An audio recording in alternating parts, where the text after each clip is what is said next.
Bonjour à tous, bienvenue pour cette 6e édition de Future of Finance. On se retrouve pour le CFO 2.0, la finance post-Covid. Vous l'aurez compris, l'objectif est de décrypter cette rentrée, ce mouvement de fond de transformation. Avec deux intervenants, on n'aurait pas pu rêver mieux en termes d'observateurs du marché. À ma gauche, Gauthier Riche, bonjour, associé Finance Transfo chez Deloitte, notre partenaire. Et à ma droite, Sébastien Canizo, également associé en Finance Transfo chez Deloitte. Je dis qu'on ne pouvait pas rêver mieux parce qu'il s'agit de nos deux instigateurs de ce beau programme Future of Finance pour cette 6e édition. Alors, je commencerai avec toi, Gauthier, avec votre vision transverse à toutes les industries. Qu'est-ce que vous observez, qu'est-ce que tu vois, toi, maintenant que le brouillard se dissipe en cette rentrée ? Alors, ce qu'on voit, c'est beaucoup d'activités. Il y a eu on l'a vu pendant la crise du Covid, la fonction finance a été très, très engagée sur le pont, aux côtés des décideurs. On n'a jamais autant travaillé, on n'a jamais autant parlé.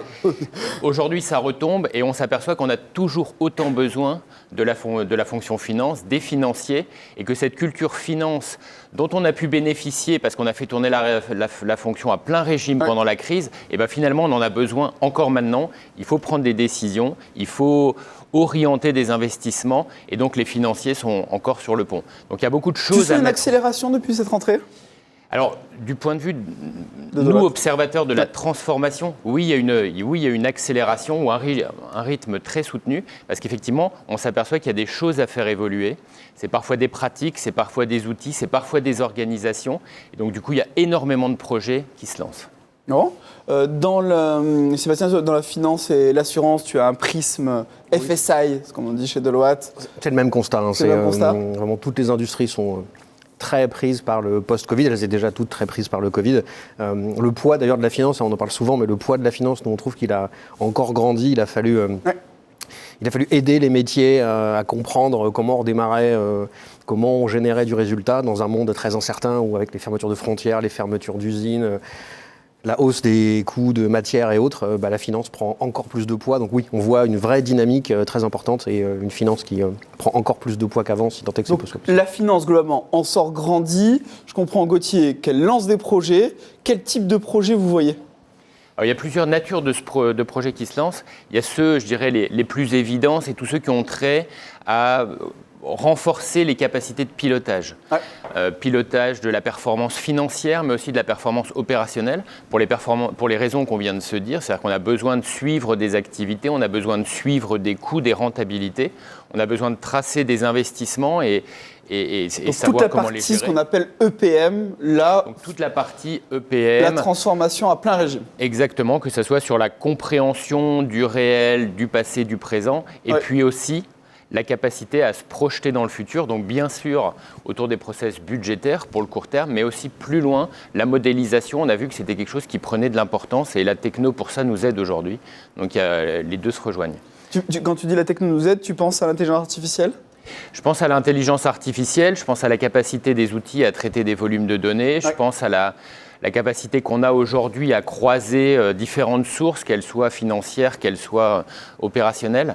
Et puis aussi le fait que la finance se décoince un peu et s'autorise à créer des modèles un peu plus approximatifs. Mais on a été confronté à des scénarios tellement incroyables au cours des 2 dernières années que là, il y a des tabous qui sont tombés. Et donc, on s'autorise à faire des choses vraiment intéressantes.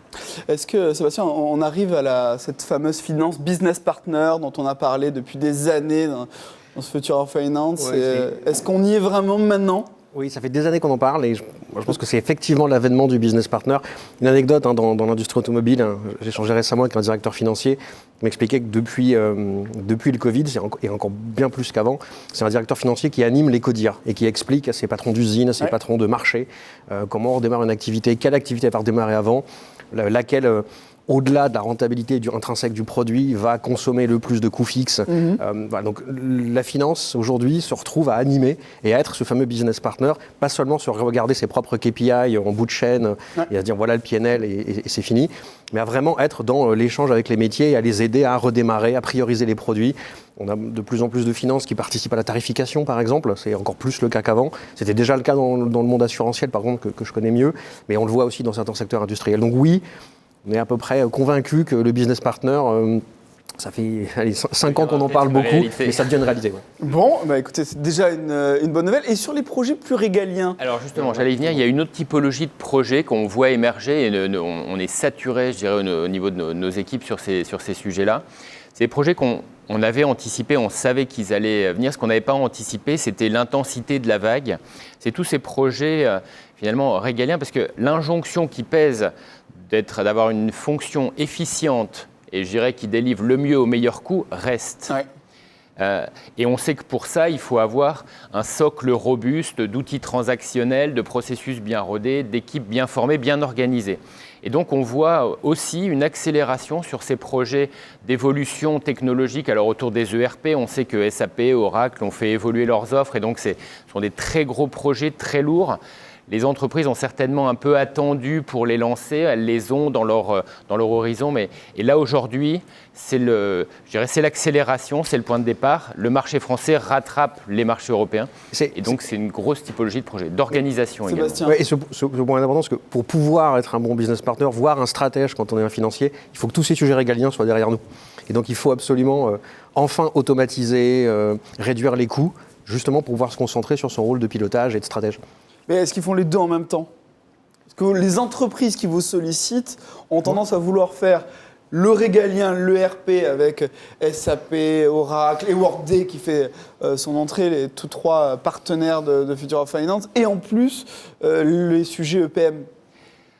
Pas tous, mais... Ou est-ce qu'on prend d'abord, comme l'insinue Sébastien, d'abord on règle le régalien, le transactionnel, on collecte les datas, on établit le socle, si je reprends ton terme, pour ensuite vers le PM? J'aurais tendance à dire, pratiquement tous nos clients dans tous les secteurs lancent des projets ou améliorent le pilotage d'abord, parce que pendant la crise, c'est ce dont ils avaient besoin. Quand on n'a pas de visibilité sur son résultat à 3 mois, il faut se concentrer sur le pilotage, le forecast, les prévisions, refaire ses plans à 1, 3, 5 ans. Donc tous lancent des initiatives là-dessus. En revanche, pour être efficace, il faut des données. Et donc, la question qui arrive immédiatement après, c'est si je veux le rendre pérenne, si je veux être capable de faire un plan ou un forecast en quelques jours et qu'il soit précis, il me faut un socle. Et tout le monde n'a pas encore ce socle. Et donc, on voit apparaître des projets qu'on pensait qu'ils allaient être plus décalés avec la crise, mais finalement, on les voit arriver assez vite, à la fois les ERP, mais aussi les GBS. C'est vraiment très important. Les GBS, donc le modèle organisationnel intrinsèque. Exactement.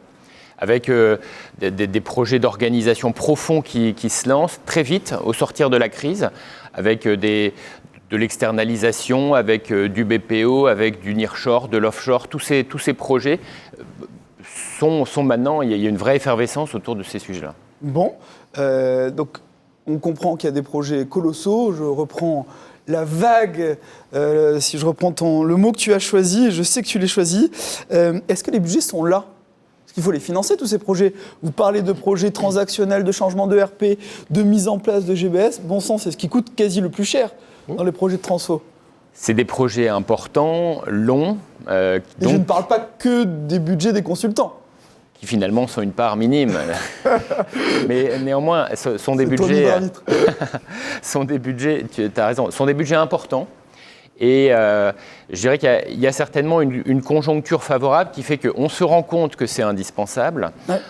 On a ralenti certains investissements, donc finalement, ça libère de l'investissement. Et puis pendant le Covid, on a ralenti les investissements, il y a eu peu de projets, peu de gros projets, en tout cas... moins de lancements, c'était plus compliqué. Et donc les budgets sont là. Et il y a l'accès aussi à des sources de financement. L'argent est peu cher, donc il y a aussi cette possibilité-là. Les leviers aujourd'hui existent. Et je dirais... il n'est pas raisonnable d'attendre ou de se retrouver en queue de peloton pour prendre ce genre de décision. D'abord parce qu'on l'a dit, les ressources sont saturées, le marché est quasi saturé en France, en Europe, mais même à l'international pour trouver les bonnes ressources pour vous aider à accompagner ces projets-là. Donc il y a aussi une compétition. Les ressources, au sein des cabinets de conseil, au sein des intégrateurs ou au sein même des équipes des directions financières? Je dirais l'écosystème est en tension. Ok. Tout le monde, parce qu'on recherche des ressources compétentes sur les outils, sachant que les technologies ont évolué. Pour les fonctions finance, sachant qu'on cherche des profils de chefs de projet, des profils, on parlera un peu plus tard de l'évolution des métiers, mais des nouveaux profils aussi. Donc toutes ces compétences sont recherchées. Et il y a une compétition entre les projets, entre les sociétés, entre les cabinets, pour y avoir accès à un moment donné. Sébastien, si je résume, il y a de l'envie, du mouvement, des budgets, mais pas de ressources pour les mettre en œuvre. C'est un peu ça. Les budgets, je suis entièrement d'accord, ils sont là. Ouais. On a pas mal d'économistes qui expliquent, je sais qu'ils ne sont pas tous d'accord entre eux, mais qui expliquent même qu'aujourd'hui on se finance quasiment à coût zéro et en plus on ne la remboursera pas cette dette parce qu'elle est auprès des banques centrales. Bref, donc oui. On a eu des débats passionnants dans le cadre du CFO Forum, évidemment, avec Stéphane Sommier. Et Stéphane nous rappelle sans cesse que les niveaux de marge n'ont jamais été aussi élevés. Donc la conjoncture est favorable. En revanche, effectivement, le vrai sujet, c'est les talents et surtout un changement de talents. Il va falloir plus de profils capables de modéliser. On ne parle pas d'informatique et de code, des profils capables de modéliser, de faire de la modélisation financière, de faire des projections. Et ce n'est pas tout à fait les mêmes profils qu'un comptable qui passe des écritures. Si on met derrière nous le régalien avec des nouveaux ERP ou des GBS, on va probablement réduire une population de production, mais on va avoir besoin de plus de population d'analyse capable de se projeter. Et on le voit d'ailleurs, les jeunes qu'on reçoit en entretien, même qui ont fait des écoles de commerce, pas d'écoles d'ingénieurs, de plus en plus ont fait de la modélisation et sont capables de faire du paramétrage des nouvelles solutions. Donc il y a un vrai changement. On a de plus en plus besoin de profils de type data scientist, mais partout, pas seulement dans des métiers d'experts sur du cyber, sur de l'actuariat, mais dans des équipes contrôle de gestion. Aujourd'hui, on a besoin de profils qui sont quasiment des data scientists, capables de faire de la modélisation, de la projection, voire du prédictif. Et ça, aujourd'hui, les écoles n'en forment pas assez, très clairement. Il n'y en a pas assez sur le marché, à la fois des experts, mais aussi des jeunes. À cela s'ajoutent en plus les compétences environnementales, puisqu'on a parlé lors du track Green Finance qu'il fallait absolument former les équipes finance aux enjeux environnementaux et sociétaux. Alors, il y a pas encore, on parlait tout à l'heure des projets, il n'y a pas encore d'énormes projets sur le sujet. Oui. En revanche, il y a une vraie dynamique. Tous les directeurs financiers s'interrogent. Des réglementations vont arriver, donc de nouveaux reporting extra-financiers arrivent, qui intègrent des sujets sustainability. Et donc oui, on a besoin de ce type de compétences. Ça, c'est en développement. Il n'y a pas encore de pénurie parce que les projets ne sont pas lancés. En revanche, c'est un des enjeux d'avoir ce type de profil à l'avenir, clairement. Et d'autant plus qu'il y a ce sujet des compétences, on vient en parler. Et puis il y a aussi des envies de ces nouveaux collaborateurs de fonctionner dans des modes différents. Et ça, je pense que c'est un challenge pour nous, cabinets, mais aussi pour les fonctions finance, pour les directions financières. Dans un mode différent ? L'organisation du travail, géographique, l'insertion dans l'organisation, la projection d'une carrière dans une structure n'est pas la même, ça peut se faire même dans plusieurs structures. Et donc là aussi, il faut repenser la manière de fonctionner. L'audit n'est pas nécessairement la voie royale pour réussir, ou n'est plus nécessairement la seule voie royale pour réussir dans la finance. Il y a d'autres chemins. Les gens n'intègrent pas nécessairement une société pour y faire une carrière. Donc il faut intégrer cette capacité à travailler dans des écosystèmes ouverts et c'est aussi un vrai challenge parce que les vieux comme nous devons nous reconfigurer également. Écoutez, je vois que la marche est énorme, la montagne est colossale. Ça tombe bien, c'est donc le CFO 2.0, comment repenser la fonction finance. On va passer tout de suite au cas concret avec une série de vidéos, toujours sur Bismart et sur Future of Finance. Merci beaucoup.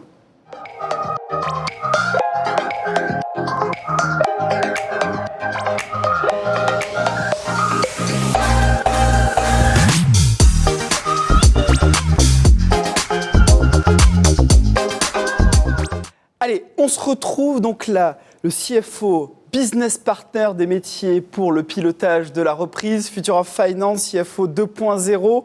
On rentre dans le concret avec des exemples. Sébastien Malga est avec nous, Sagemcom. Bonjour Sébastien. David Bénat, Country Manager chez GDocs. Bonjour. Notre partenaire sur cette belle édition, cette 6e édition.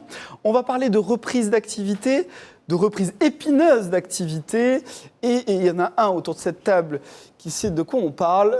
C'est toi, Sébastien.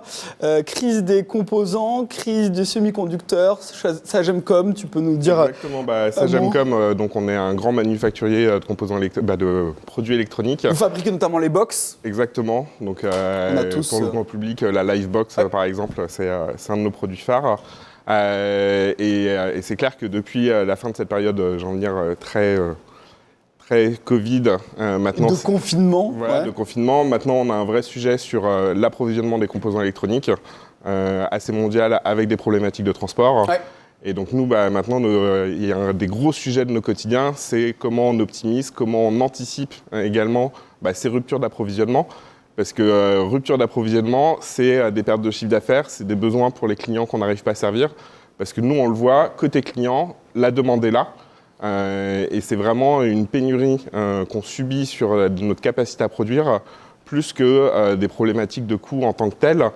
C'est aussi des problématiques de temps d'approvisionnement pour réussir à servir nos clients. De temps d'approvisionnement, de time to market pour sortir de nouveaux produits mécaniquement. Oui, nous en plus derrière, beaucoup se sont dit pendant le Covid, il faut faire attention au futur et donc potentiellement restreindre les coûts et faire attention sur comment on dépense. Ouais. Nous, Sagemcom, on est convaincus sur nos produits et donc on n'a clairement pas baissé notre niveau de R&D.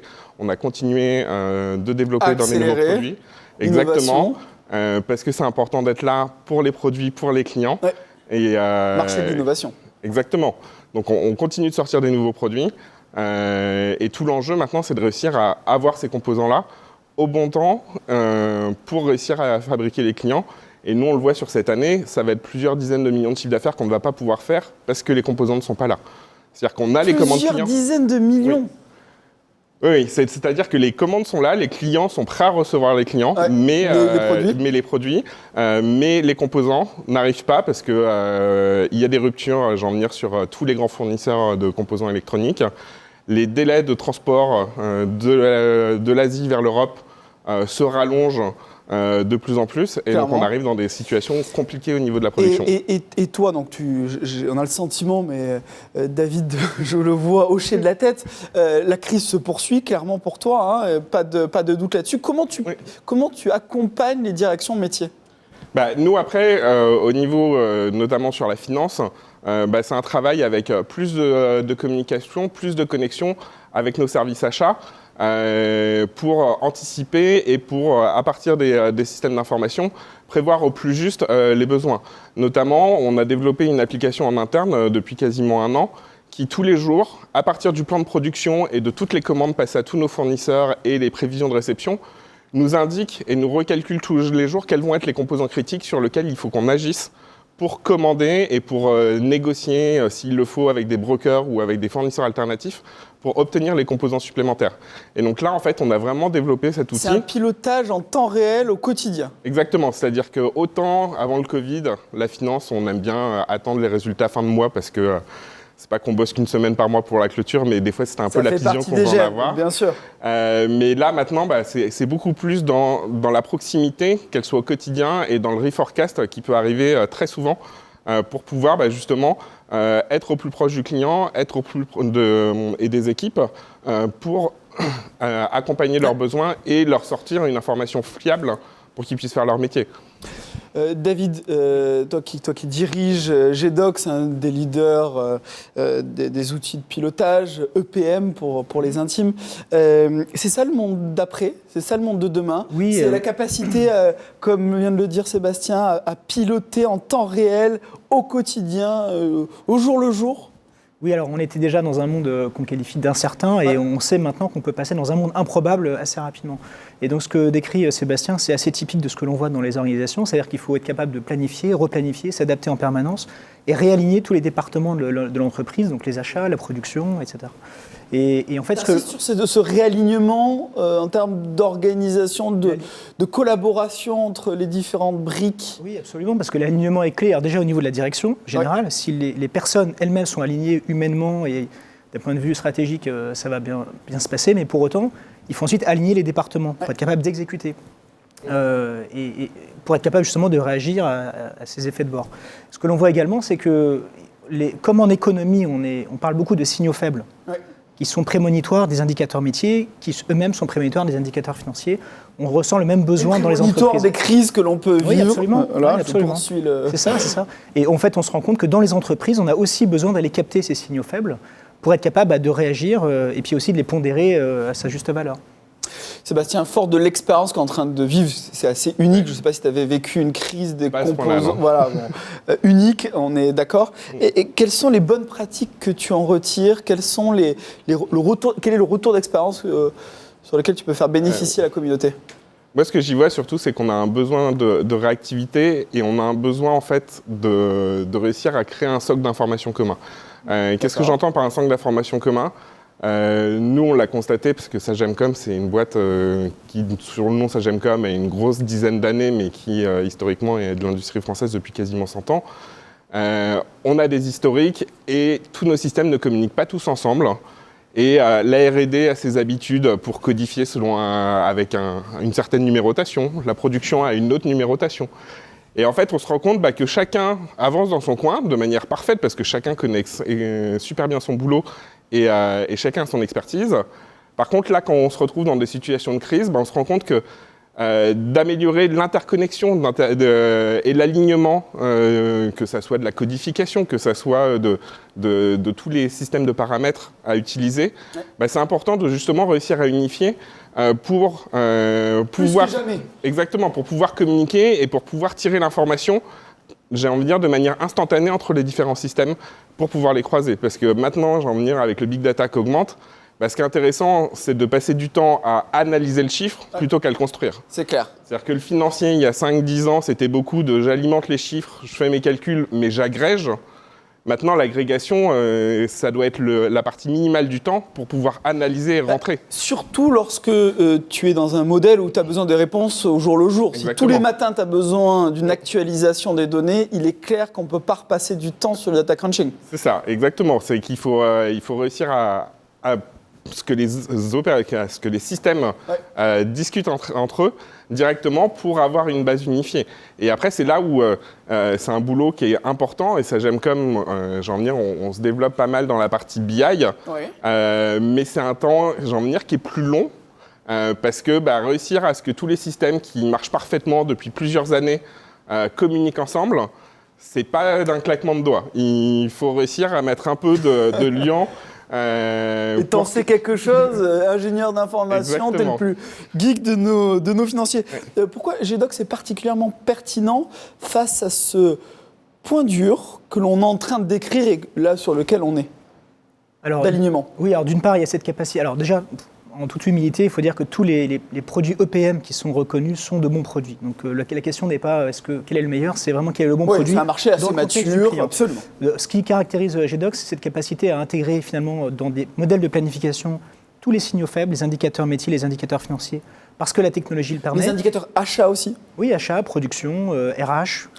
Surveiller la masse salariale, le pilotage des effectifs, mais également cette capacité à se connecter à toute source d'informations. Voilà. Et Sébastien le mentionnait, c'est vrai que l'empilement des logiciels, les ERP, les CRM, les systèmes RH, qui sont là, qui font bien leur job, parce que c'est ce qu'on leur demande, c'est cet empilement qui fait que les gens, on crée des silos, et du coup les gens sont focus sur leur travail, et on n'a pas la vue d'ensemble. Donc il faut être capable de ne pas rajouter de la complexité, mais de se connecter simplement à tous ces systèmes d'information.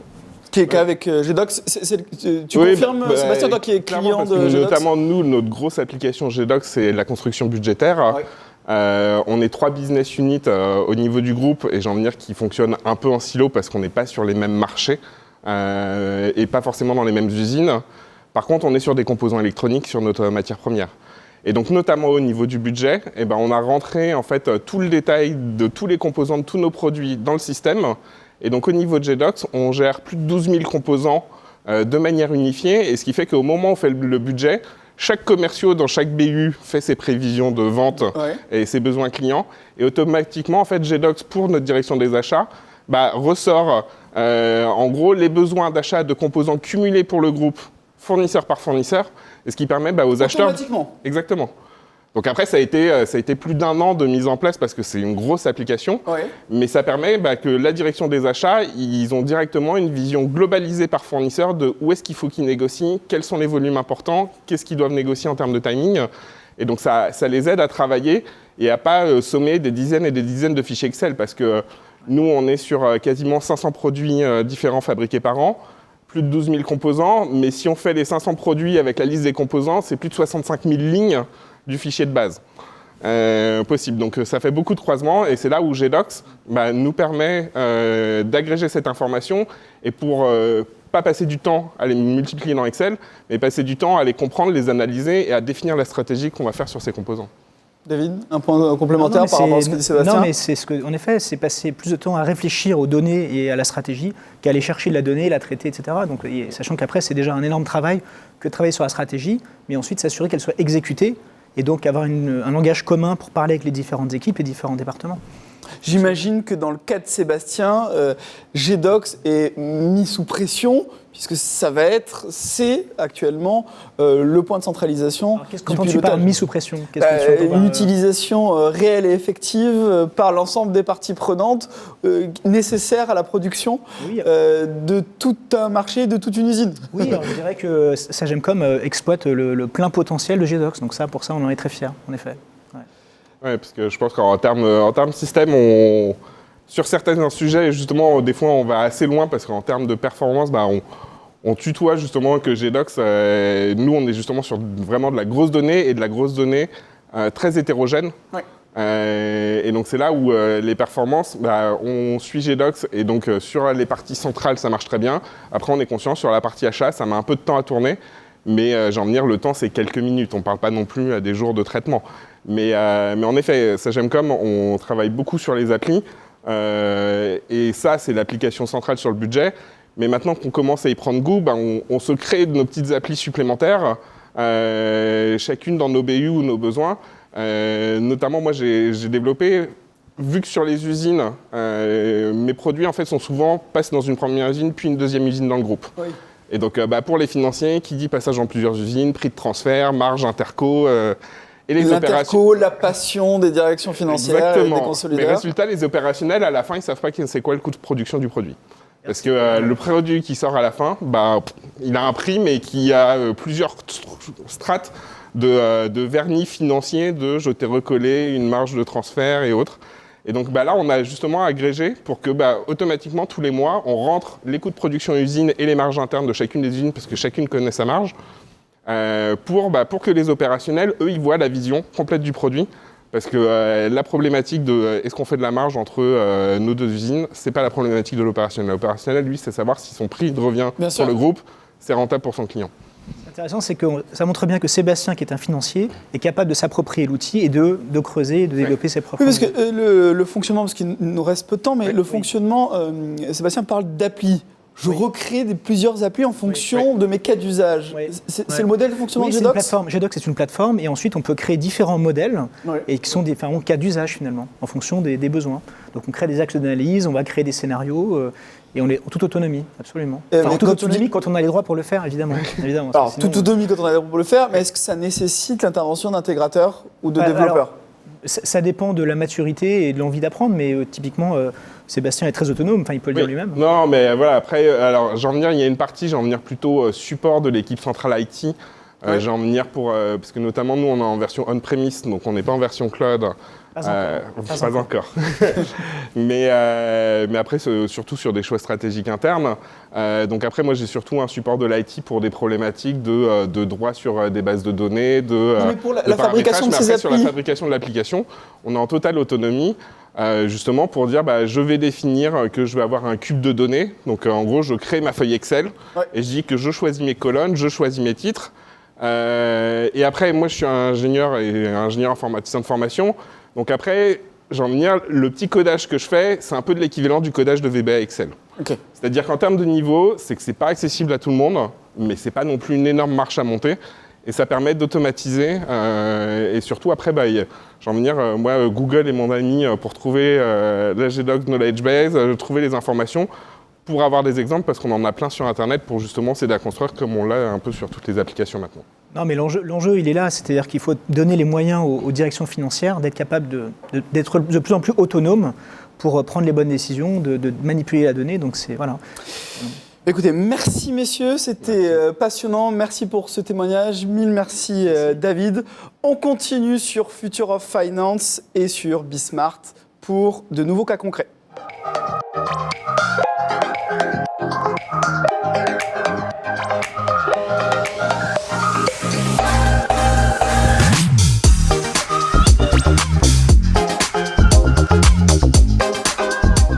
Allez les amis, Future of Finance continue. On se retrouve donc sur Bismart et Future of Finance pour faire un zoom sur un sujet dont on parle très peu. On parle de ce sujet uniquement dans les manuels scolaires, mais cette fois-ci, on va faire un zoom parce que le Covid a mis en exergue un enjeu stratégique qui est le point mort. Le point mort comme aspect stratégique pour le pilotage des entreprises, le pilotage dédié aux directions financières. Pour en parler, deux experts. À ma gauche, Jean-Philippe Collin, personne qui m'a beaucoup conseillé auprès des directions financières et auprès des directions achats, anciennement patron des achats de Sanofi, patron de la marque Peugeot. Je te présente presque pas Jean-Philippe. À ma droite, Jean-David Faure. Bonjour Jean-David, qui est le patron des ventes et de l'avant-vente de toute la partie service pour Coupa, notre grand partenaire sur le sujet. Allez, le point mort, je disais qu'on n'en parlait quasiment pas avant le Covid. Aujourd'hui, ça fait partie d'une des priorités stratégiques des directions financières. Jean-Philippe, tu peux nous rappeler déjà la définition du point mort ? Alors une définition peu financière pour le coup. Donc finalement, c'est l'ensemble des coûts fixes que l'entreprise doit dépasser en termes de revenus pour commencer à développer un revenu rentable. Donc un point mort de zéro finalement, ou break-even point en anglais, ça serait une situation d'entreprise où dès le premier euro de revenu, celui-ci devient rentable. D'accord. Et je disais que pendant le Covid, on avait accéléré sur cette capacité à l'identifier. Tu confirmes ? Je confirme, mais surtout, le Covid a été un révélateur pour s'intéresser à ce sujet et en faire un sujet stratégique plus qu'un sujet tactique, juste au moment où la météo du Covid est active. Jean-David, comment l'optimiser ? Quels sont les prérequis pour optimiser ce fameux point mort ? Alors, le premier prérequis, c'est déjà, avant de pouvoir l'optimiser, il faut savoir où il se trouve. Ouais. Donc, déjà le connaître. Le connaître, voilà, exactement. Donc, la première chose, c'est d'avoir les outils de reporting et puis d'avoir une vue consolidée, aussi bien des dépenses et des coûts internes et externes. Pour déjà être capable de définir où se trouve ce point mort. Le deuxième, la deuxième chose... Point d'équilibre, du coup. Exactement, c'est une question d'équilibre. Point d'équilibre, point de rentabilité. Exactement. Et après, la deuxième point, c'est d'être capable d'optimiser tout ce qui se trouve autour, c'est-à-dire notamment la partie fournisseur, et savoir qu'est-ce qu'on va conserver, qu'est-ce qu'on va basculer côté fournisseur, aussi bien en coût interne qu'en coût externe. Et là, il va y avoir plusieurs étapes. La première étape, ça va être quand on va avoir des optimisations qui ont déjà été faites sur les coûts externes, être capable de savoir si elles ont été appliquées de bout en bout. Donc parce il y a certaines sociétés qui négocient des contrats, mais les contrats ne sont pas appliqués. Oui, parce que la grande idée derrière l'optimisation du point mort, l'abaissement du point mort, je regarde Jean-Philippe, c'est de pouvoir variabiliser un maximum de coûts. C'est ça. Exactement. Et donc, mécaniquement, d'externaliser une partie de ses fonctions. De potentiellement externaliser une partie de ses fonctions. C'est ça, la grande idée. Exactement. Donc, externaliser ces fonctions-là, c'est déjà d'être capable de dire demain, je vais confier une activité qui était une activité qui est faite en interne. Demain, je vais la confier à un fournisseur. Donc, comment est-ce que je suis capable d'être sûr que ce fournisseur-là va avoir le même niveau de prestation et surtout que je ne vais pas augmenter toute la partie risque qui est liée au fait d'externaliser une partie des fonctions.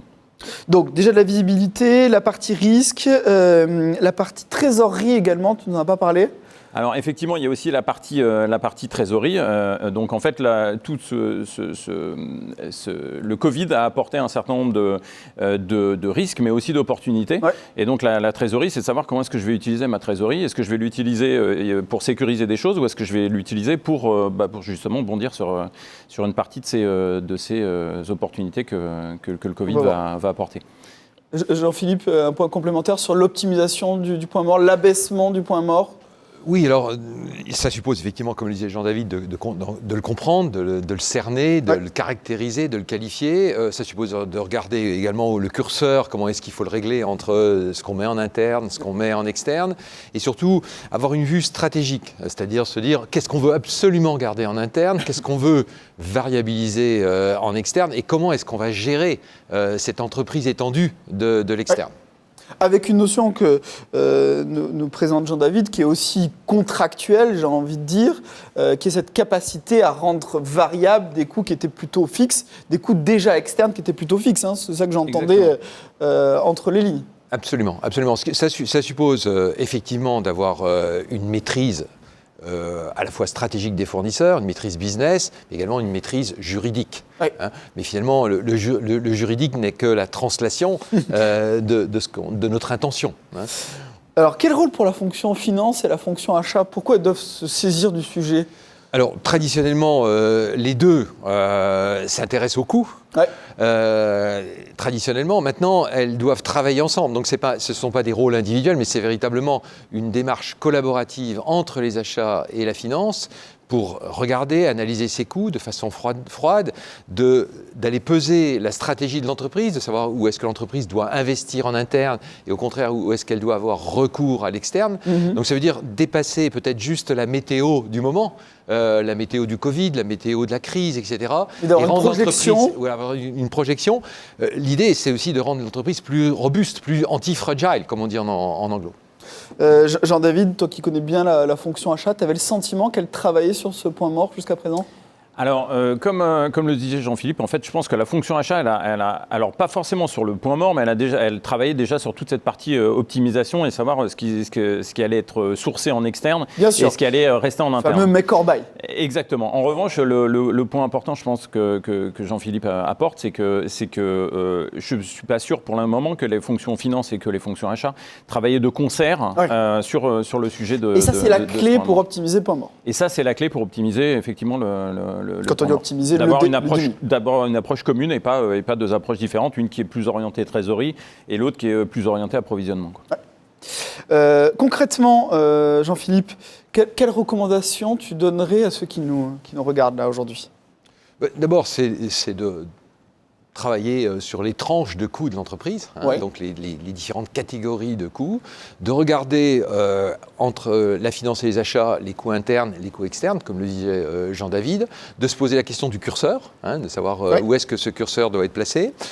Bien entendu aussi d'avoir une vue sur ce que doit être le curseur dans l'absolu, c'est-à-dire pas simplement un curseur qui est le résultant du passé, mais se dire, là on parle de future finance, de se projeter et de dire finalement, si on partait d'une feuille blanche, qu'est-ce qui doit être installé en interne et qu'est-ce qui doit être variabilisé en externe. Donc pour toi, c'est le moment de mettre en place ce qu'on appelle les démarches BBZ, budget base zéro. C'est le moment, post-Covid. Des démarches à base zéro, ça c'est le bon moment. Partir d'une feuille blanche, ce qui forcément challenge tout le monde, mais ce qui est source d'innovation et de créativité, mais également de se reposer la question du client interne et du client externe. Puisque finalement, l'entreprise, elle est là avant tout, elle existe avant tout pour satisfaire ces deux catégories. Donc c'est aussi une démarche de value-based, comme on dit, costing. C'est-à-dire qu'on ne regarde pas uniquement la base zéro, du coup, mais on regarde la valeur qu'elle génère. Ce que le coût transfère en termes de valeur à des clients internes comme externes. Il y a une notion de risque, Jean-David en a parlé. Oui, alors effectivement, en mettant plus de choses, plus d'activités en externe, mécaniquement, le risque externe augmente. Donc la question, c'est comment le maîtriser, comment mieux le maîtriser et comment l'appréhender dès le départ. Non pas comme une résultante, non pas comme un incendie, mais comme une maîtrise assurantielle, préventive du risque.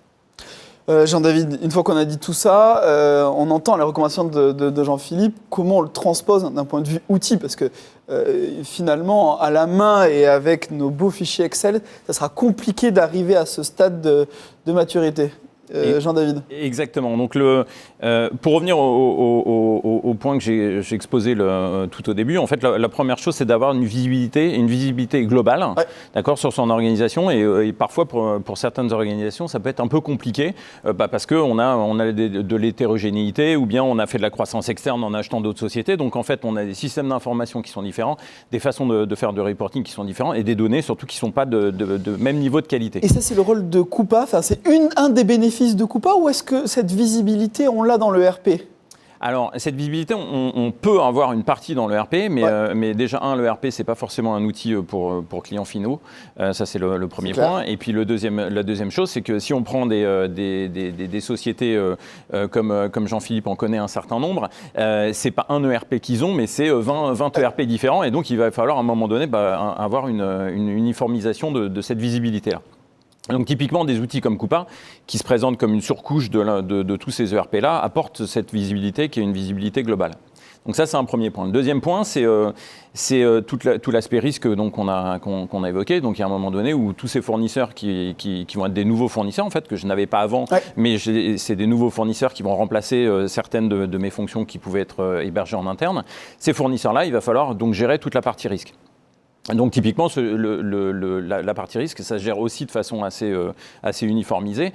Et il faut pas. Comment elle se gère dans Coupa ? Alors, il y a un module risque qui est dédié dans Coupa, qui permet notamment, à chaque fois qu'on a une nouvelle prestation, de définir quel est le niveau de criticité en termes de risque interne de la société. Donc, niveau de risque de la prestation, et puis après, de trouver des fournisseurs et de faire un ranking de ces fournisseurs-là en fonction du niveau de risque, histoire de s'assurer qu'un fournisseur qui est censé effectuer cette prestation-là, ça ne va pas être trop risqué de passer par lui. C'est-à-dire qu'automatiquement, pour traduire, le Coupa va pouvoir transposer une nouvelle prestation avec un nouveau fournisseur en mettant un niveau de criticité sur cette prestation et sur ce fournisseur. Et c'est ce niveau de criticité. Grâce à quoi ? Grâce à des données Alors, grâce à des données qui sont soit des données internes, donc de Coupa, c'est-à-dire par exemple le volume que vous allez confier à ce fournisseur-là, est-ce que c'est un volume qui est très important sur votre catégorie achat ou pas ? D'accord. Donc c'est ce type de données-là. Calcule automatiquement des ratios. Voilà, c'est des ratios et puis surtout des indicateurs. Et puis ça peut être aussi des indicateurs de santé financière du fournisseur qui sont pris en externe sur tous les sites qu'on connaît. D'accord. Ok, voilà. Donc ça c'est l'aspect risque. Oui. Maintenant, l'objectif d'optimiser ce point mort-là, c'est d'avoir surtout des pistes pour l'optimiser. Donc en fait, Coupa va être capable de proposer notamment des outils de préconisation. Donc il va vous dire, il y a des choses qui ne sont pas couvertes, pourquoi tu ne les couvrirais pas ? Il y a un moteur de recommandation dans Coupa pour pouvoir identifier les pistes d'optimisation. Exactement. Donc il y a un moteur de recommandation. Et alors ce moteur de recommandation, il est basé sur plusieurs choses. Il est basé sur vos données internes, mais il est aussi basé sur la communauté Coupa. Donc la communauté Coupa, c'est quoi ? C'est en fait, on a nos clients et enfin l'écosystème client-fournisseur de Coupa qui représente en gros 2000 milliards de dollars qui passent dans la plateforme et qui sont uniformisés. Quand je dis uniformisés, c'est-à-dire on est capable de faire tourner des reporting dessous parce qu'ils ont le même format. Toutes ces données-là, de tous les fournisseurs, ont le même format parce que Coupa, c'est en mode full SaaS. Donc il n'y a pas de développement spécifique. Donc tous nos fournisseurs sont sur le même modèle de données. Et en fait, à partir de ça, Coupa va, sur base d'intelligence artificielle, Coupa est capable de définir un certain nombre de tendances et en fonction de ces tendances-là, de vous proposer des nouvelles pistes d'optimisation.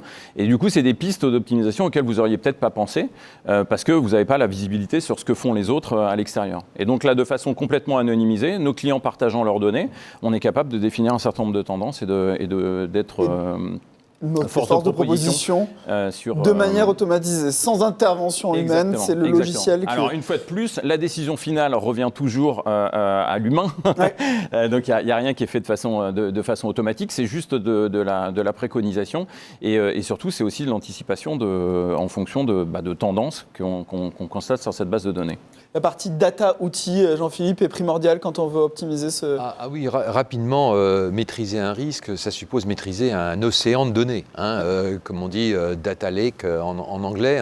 Parce qu'on parle souvent des fournisseurs, mais n'oublions pas que les de rang 1, les fournisseurs de rang 2, de rang 3, on le voit aujourd'hui dans l'actualité, l'automobile est frappé, pas forcément par ses fournisseurs de rang 1, mais par ses fournisseurs de rang 2 ou de rang 3. Ouais, les fameuses crises d'approvisionnement sur le semi-conducteur, qui sont des rangs 2 ou des rangs 3. Donc rapidement, il y a une explosion géométrique, comme on dit. Là où j'ai un fournisseur, j'ai 10 fournisseurs de rang 2, j'en ai 100 de rang 3, voire 1000. Donc il s'agit aussi de maîtriser les données et effectivement d'aider à la décision. Aider dans le prédictif et dans le prescriptif.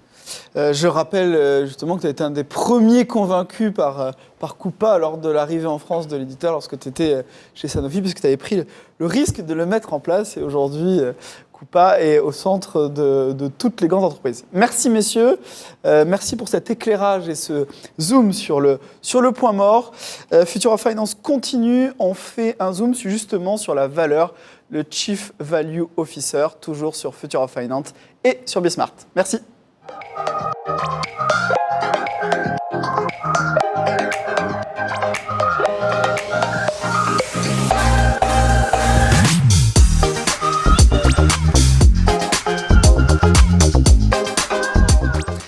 C'est parti, Futura Finance. On continue pour décrypter les nouveaux paradigmes de la fonction finance post-Covid. On va parler d'une notion montante, le Chief Value Officer, le passage du CFO au CVO, avec deux experts passionnés, passionnants. Valérie Laboré-Hirsch, bienvenue Valérie. Ravie que tu sois avec nous. Tu étais chez Nestlé et justement tu te plonges dans cette notion de CVO à travers une formation dédiée de 18 mois. Et à ma droite, Dominique Di Grande, qui est notre expert produit chez Talentia, CPM, EPM, au cœur de cette dynamique de création de valeur. Je propose de commencer par toi, Valérie, peut-être sur la définition. On commence à entendre parler de cette notion de CVO. Qu'est-ce qu'on y met exactement? Quelle définition tu donnes? Alors là, oui, la définition est vaste. En fait, passer de CFO à CVO, c'est passer d'une logique d'optimisation du profit pour les actionnaires à une logique de création de valeur à la fois durable dans le temps et partagée entre l'économie, les communautés et l'environnement. Tu ne mets pas que l'environnement dans cette notion de CVO. On ne se contente pas aux enjeux de reporting extra-financier, de taxonomie. Pas du tout. Non, c'est bien plus large que ça. Alors, la première personne qui a parlé, à ma connaissance, de ce terme-là, un Chief Value Officer, c'est Mervyn King, qui est un éminent à la fois économiste et juriste, qui a beaucoup travaillé avec pas mal de gouvernements sur la gouvernance, le reporting, justement dans cette logique environnement. Il avait écrit en 2016 déjà un livre qui s'appelait « Accountants Can Save the Planet ».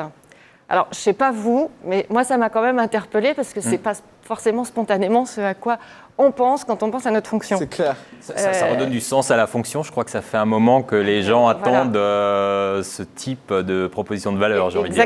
Exactement. Quand on pense, toutes mes équipes financières qui sont quand même en général dans l'arrière-cour à pédaler pour faire leur métier, ça donne exactement un sens complètement différent. Et le point de vue que je partage complètement, c'est que jusqu'à présent, tout ce qui était normes comptables et reporting tel qu'on l'a toujours fait et qui ont structuré l'économie d'aujourd'hui, et puis la manière dont les marchés financiers aussi l'ont appréhendé, on se sont complètement focalisés sur la performance financière à court terme,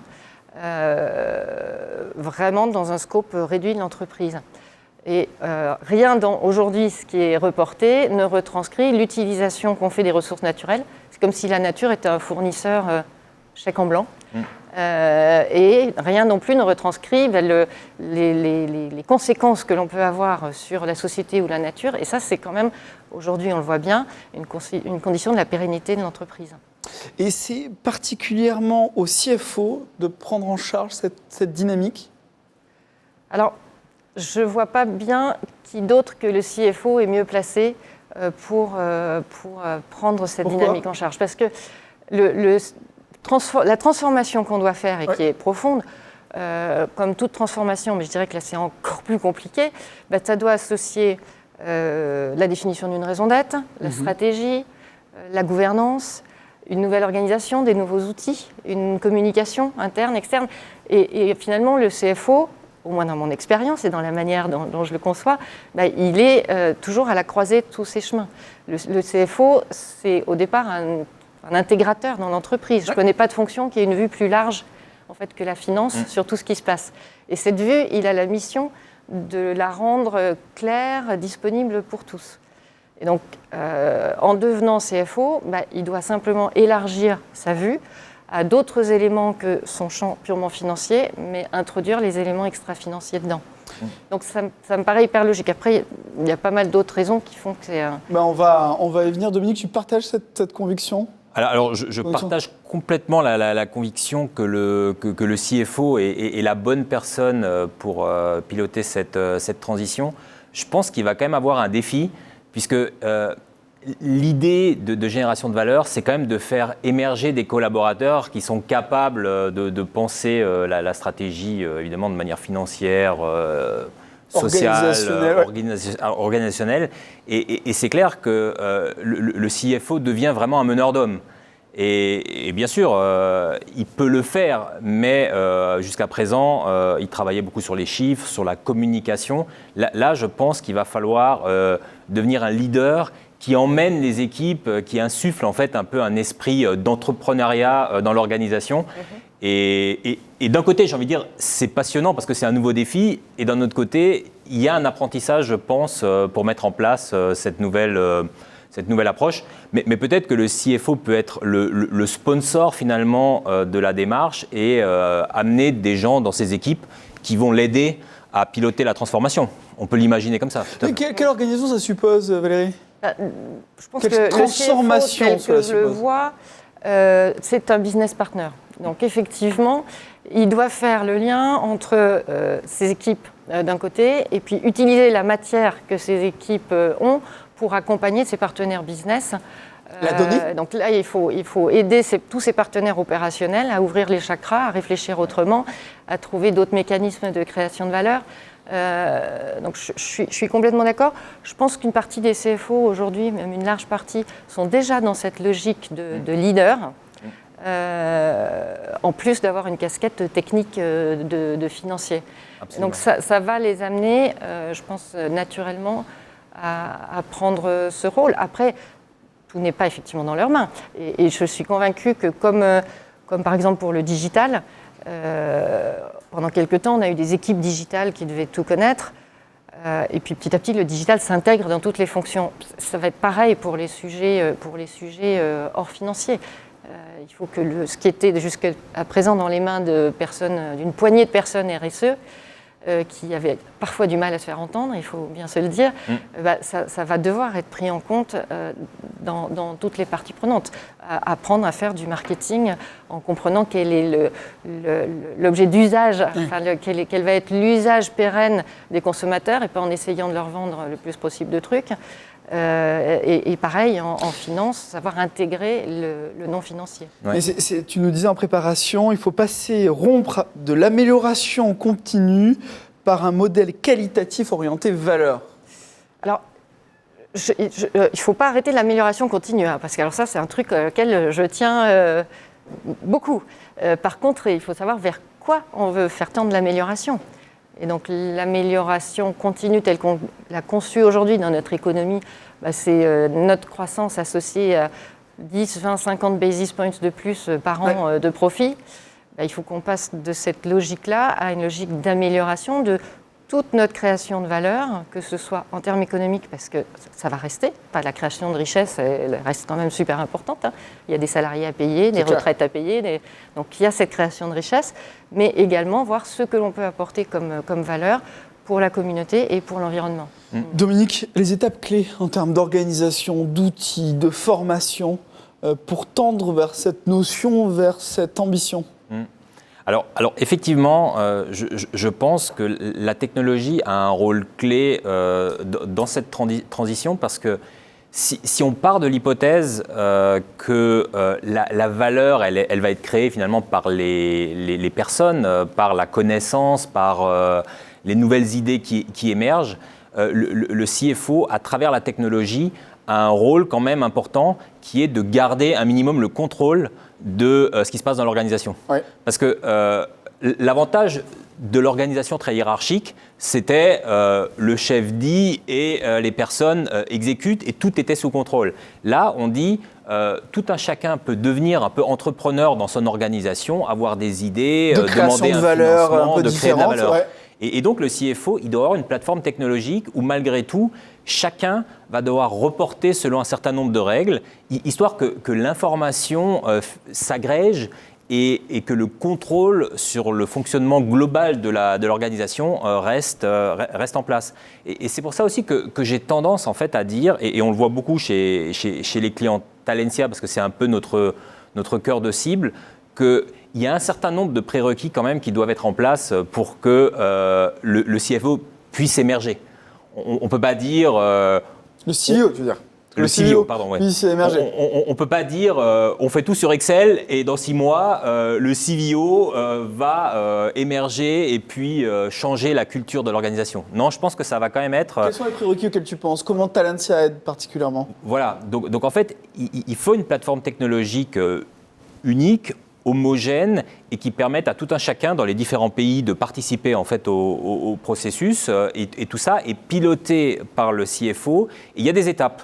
Donc on va dire au début, je fais une consolidation financière de mes informations. Ensuite, je passe sur le budget, j'augmente la fréquence de production de ces informations. Et puis, je commence à demander aux participants de me donner des commentaires sur ce qu'ils expérimentent. Qualitatif. Ouais. Voilà, qualitatif. Je leur demande de justifier un certain nombre de choses, attacher des pièces jointes. Donc, ça peut paraître des détails, mais tout ça ne peut pas être fait de manière indépendante dans des silos, mais doit être fait selon un process homogène qui est impulsé par le CFO qui est devenu en fait CVO. Donc, ce que j'ai envie de dire, pour finalement conclure cet aspect plateforme, c'est que la plateforme, elle se doit d'accompagner.